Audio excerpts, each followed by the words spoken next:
Sherefedin Sheu në mbyllje të fushatës elektorale nuk u ndal tek rivali politik, por tek propozimet konkrete si kryebashkiak i ardhshëm i Dibrës.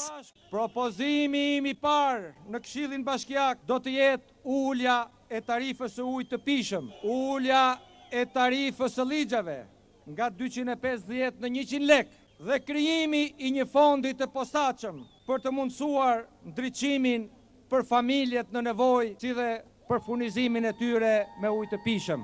Për të gjithë ata që nuk kanë vendosur ende këtë votojnë të dielën e 11 shtatorit, kandidati demokrat pati një mesazh. Për te të qenit të majt apo të djathtë, ne të gjithëve na bashkon Dibra, edhe ndonjë i pavendosur, të dalë mbi bindjet e veta dhe të nxjerrim bashkinë e Dibrës nga kthetrat e krimit.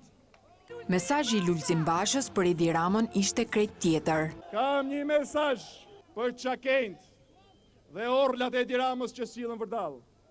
Mos guxoni të prekni një vot vetme, se do të jetë një përgjegjësi që nuk do t'ju mbajnë dot gjunjët. Të dielën zgjedhja e Dibranëve sipas kryetarit demokrat është e thjeshtë, ndaj thirrja për ta ishte vetëm një. Zgjedhja juaj është e thjeshtë. Është një zgjedhje mes të mirës e të keqes. Ata që sot duan t'ju blejnë votën, apo t'ju marrin me dhunë, nesër do t'ju marrin me dhunë gjithë shka që keni, nderin, pasurin, të ardhmen. Ambasadori Amerikan bëri thirrje që të largojmë vrasit, trafikantët, dhunuesit nga parlamenti dhe nga bashkit. Ju keni shansin të bëni të parët.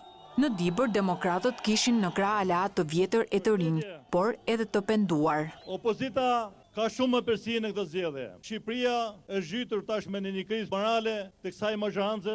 Të japim një sinjal kësaj majorancë që ka keq përdor pushtetin, se po i mbarojnë ditët.